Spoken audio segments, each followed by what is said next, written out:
God damn, dude. Chair be looking like an absolute snack. I wonder what happens if I stand on top of it.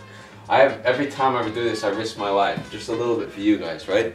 Every time I spin, the time moves forward, right? No matter what you do. Hey guys, remember. Brother Osas, alright?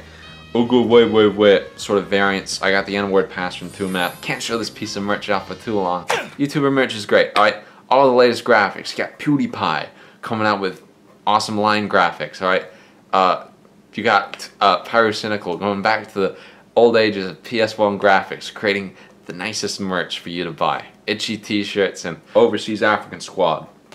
If you don't know who Osas Comedy Skits is, then you are not a true denizen of YouTube, alright? I say check out Osas Comedy Skits. The projection of your thoughts into things is what we do every day.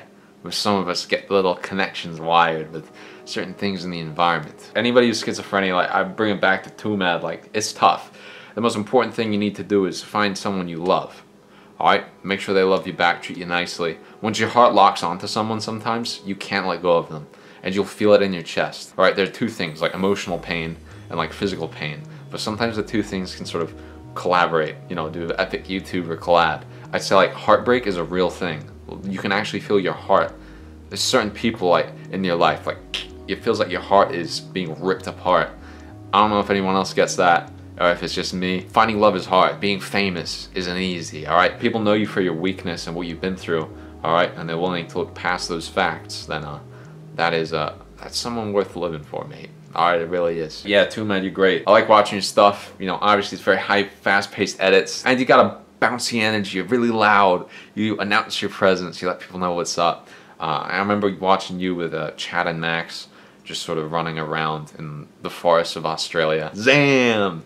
Say some of that. I don't even know what ZAM is. I got that from one of your thumbnails. You honestly have a very good take on a lot of stuff. I would say for the most part, you're pretty on par with what I'm thinking some of the time. Like, you do what you want to do. I say if you don't do big smokes, try some YouTube commentary. You do pretty good at it. For certain people, I actually will hinge more on what they think, because like I know what's going on in their minds is working like either like leagues beyond mine or in a completely different way, right? I say like for you, I do listen to what you have to say. There's a certain level of this stuff you gotta realize. You come to terms with the fact that you got stones. I've been saying this the past 3 episodes, alright? Sometimes you just gotta let them drag. You kick the hornet's nest with the BTS stuff. And dealing with this stuff in high volumes, like I'm saying, it does a number on a person. And it doesn't necessarily mean it affects the self-esteem as much as it does the worldview of a person.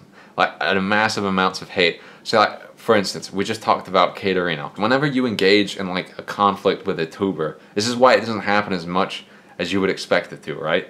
It's because it's so damaging to your mental and physical health to do this. The more I distance myself from this stuff, the less I understand its appeal. Twitter, TikTok, no matter what it is. But for the most part, when you tap into a Twitter hive mind, they will latch onto you like a parasitic life form. I know people who've had this sort of stuff happen to them, like actually lighter versions, like in school or whatever. So yeah, I don't think there's much else I need to say to you, twomad. I honestly, like, you're a cool YouTuber to watch. Some of these are shorter because there's not really too much I can bring to the table with the tuber. But for you, like, hey, I want to watch your stuff, alright? I think you're extra cool. You're big spicy, big smokes. I know like YouTube commentary is like the lower denomination of what you already do, but hey, could be fun. Alright, so I want to put you on the YouTuber hierarchy of needs. For you, obviously, you're at a lateral ascension. You're doing extra good. You know, keeping those likes going, those comments. Oh, it's so fun to be you. Alright, so don't worry, twomad. You got this, brother.